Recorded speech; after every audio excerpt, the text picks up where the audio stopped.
We'll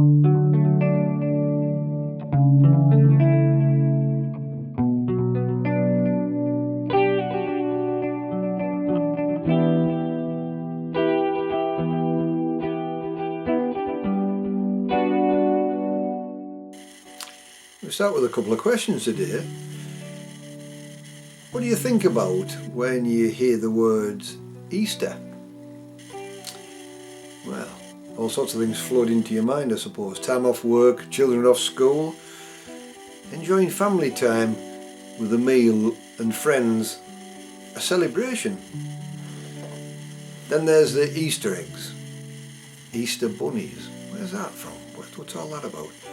Easter bunny is apparently a Germanic idea of an egg-laying rabbit. I'll leave you to think about that one. A time for chilling out in hopefully the early spring sunshine. We did have some the other day and it was absolutely glorious. Temperatures were beautiful. Don't get me wrong, all these things are good to do and good to enjoy. But what really is Easter all about?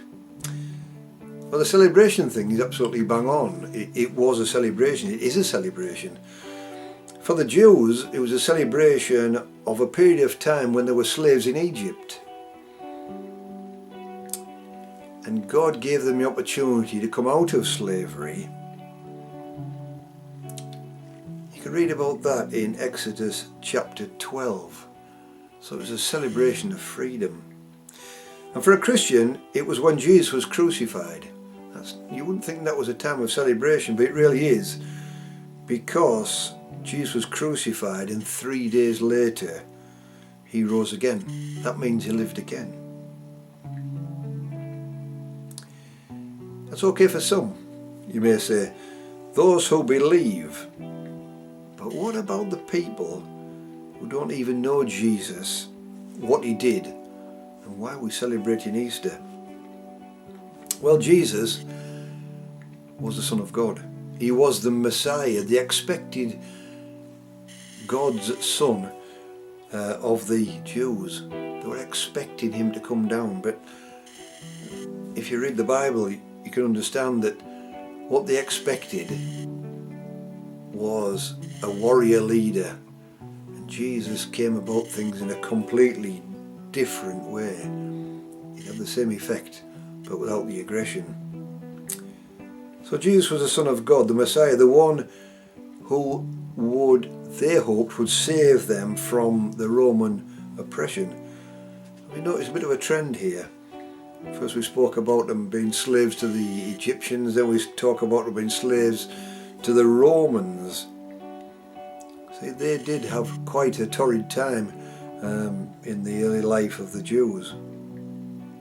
So Jesus was born, I'll give you a little bit of background. Jesus was born as the Christmas story tells us. You can read about the full account in the book written by Matthew and also written by a doctor called Luke, who was also a friend and follower of Jesus. See, Jesus, at the time of the Easter time as we think of at the moment, was only 33 years old. See, his life is well documented in the Bible, and people say, yeah, but it's only in the Bible. That's written by man.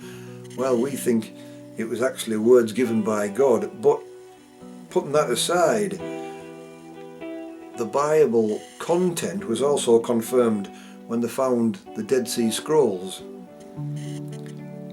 There's also quite a few other documents who mention Jesus and what happened to him and his life. So it's not a one-off thing that we in the book that we call the Bible. You see, it wasn't bad luck that he was crucified. It wasn't by accident. It was supposed to happen. If you're looking at the Old Testament, it was said what was going to happen to Jesus, although it doesn't mention him by name. See, it was part of God's plan. But why would you why would you allow your son to die to be part of God's plan? Well, the plan was to give you and I, the non-Jews of this world, a chance to have God as a friend and as a father. That father who had no faults, who has no faults, but wants you to be his friend. You see, we, like the Jews of the Old Testament, they were saved because of what God did for them at the Passover. See how God saved them. We, that's Christians, the non-Jews, were saved because of what Jesus did for us on the cross. It's a difficult concept. It's one of the things you have to read about to understand the full implications of it. If you read about it in the Bible, it will make things a lot clearer. It did for me.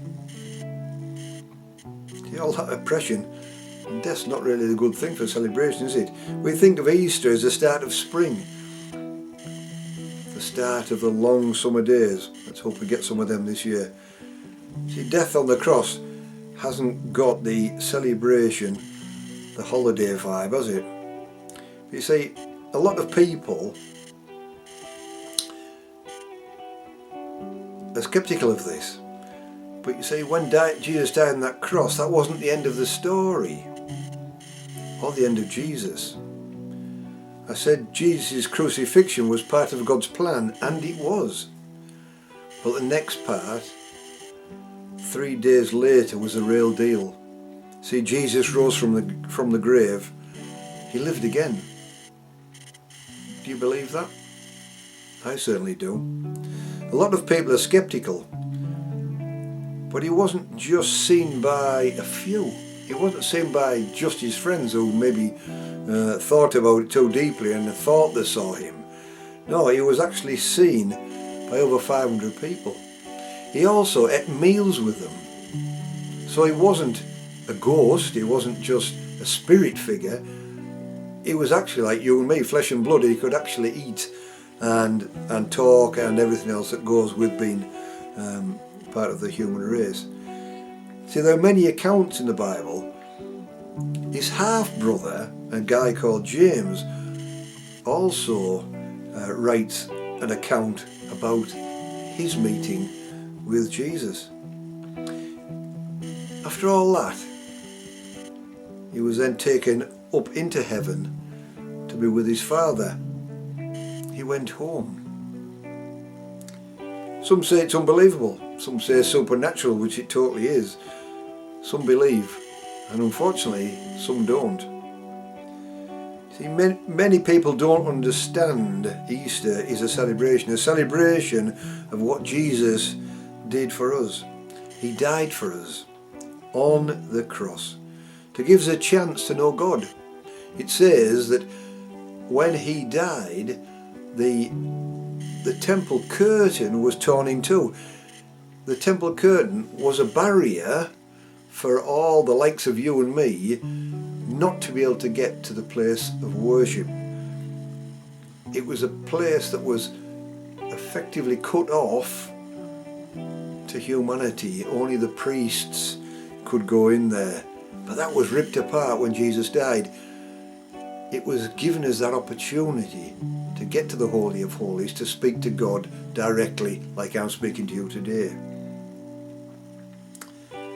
You see, Jesus and God wanted us to be friends with them, someone we can talk to, but he cares about us. He cares about you and me. Might find that difficult to believe, but he does. You know, he wants to know us intimately. Well, he knows us intimately, but he wants us to speak to him like you would speak to a friend, a confidant, a family member. You see, because of what Jesus died for us, he set us free. He gave us an opportunity to do what never had been done before, and that was to know God on a personal level. He then rose again. Jesus defeated death. The whole barrier that had always been there for us all, that death thing, said, hold on, it doesn't end here. I've rose again, and that's what will eventually happen to us.